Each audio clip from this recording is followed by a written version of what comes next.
La communauté de Saint-Simon, au Nouveau-Brunswick, est sous le choc. Un jeune homme de la région a été tué sur le front en Ukraine la semaine dernière, selon sa famille. Il y était combattant volontaire. Les explications de Pascal Reichnog.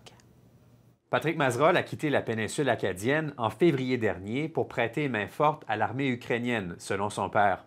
Ce jeune de 24 ans aurait été tué le 1er septembre par un drone dans la région de Kharkiv, dans l'est du pays. Son père a appris la nouvelle 2 jours plus tard lorsqu'un autre combattant volontaire l'a contacté, mais il n'a toujours pas reçu de confirmation officielle. Radio-Canada Acadie a contacté le gouvernement du Canada et l'armée ukrainienne pour tenter de confirmer ces informations.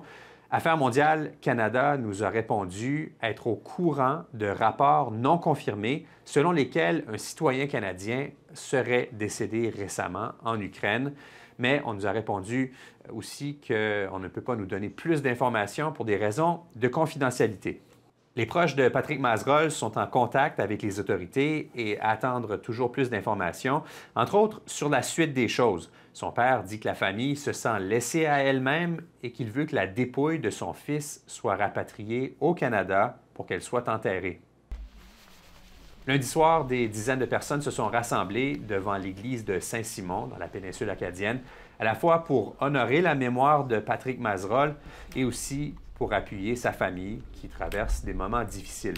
Ici Pascal Reichnog, Radio-Canada, Moncton. Une situation difficile, complexe, surtout pour la famille, les proches. Je reçois maintenant, pour en parler, le professeur d'études internationales à l'Université d'Ottawa, Jean-François Rattel. Bonsoir. Bonsoir, merci de me recevoir. Et dans votre champ d'expertise, vous vous intéressez justement à cette notion de combattants étrangers qui quittent tout pour aller aider un autre pays dans un conflit.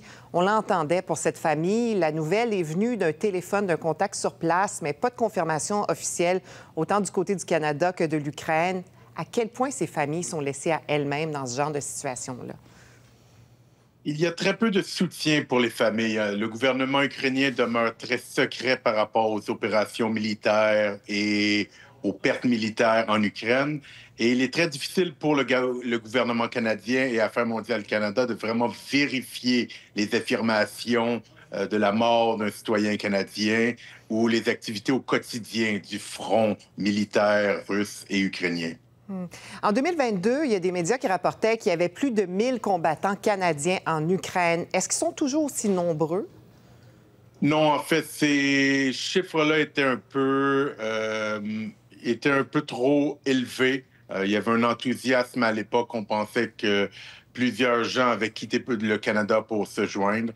On parle davantage, depuis 2022, de peut-être une centaine d'individus qui auraient transité ou combattu aux côtés des forces ukrainiennes, avec des allers-retours en Europe et au Canada pour certains de ces combattants-là.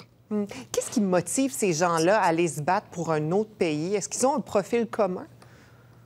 Il y a certainement un profil commun. On retrouve beaucoup de situations d'altruisme ou à voir les souffrances en Ukraine. Beaucoup de gens avec une expérience militaire voulaient aider. Il y a certainement des individus qui voulaient vivre une vie un peu plus excitante et se sont dirigés dans des zones de conflit. Mais ce qu'on remarque d'entrevues avec les combattants et de comparer les différents contingents des pays occidentaux, c'est vraiment le fait de résister à la Russie, de vouloir aider l'Ukraine, de vouloir, d'une certaine façon, s'assurer de terminer un conflit qui fait des pertes civiles et qui maintient l'Ukraine sous le joug de la Russie. On entendait dans ce cas-ci la famille qui disait pouvoir espérer de rapatrier le corps. Comment ça fonctionne dans un cas comme celui-ci où l'individu a décidé de lui-même d'aller combattre pour un autre pays? C'est très difficile parce que dès le départ, il faut obtenir un certificat confirmant la perte au front. Souvent, le corps de l'individu ou du combattant étranger est souvent en territoire entre les deux armées ou même sous contrôle russe. Donc, beaucoup de ces corps-là ne seront pas récupérés ou ils seront échangés plus tard dans des échanges de prisonniers ou de corps. Donc, pour une famille au Canada, c'est particulièrement difficile après de réussir à obtenir un contact avec l'armée ukrainienne et de pouvoir rapatrier le corps, souvent au travers d'un transport officiel dans ce cas-là. Jean-François Ratelle, merci beaucoup pour ces précisions. Au plaisir. Merci beaucoup. Au revoir.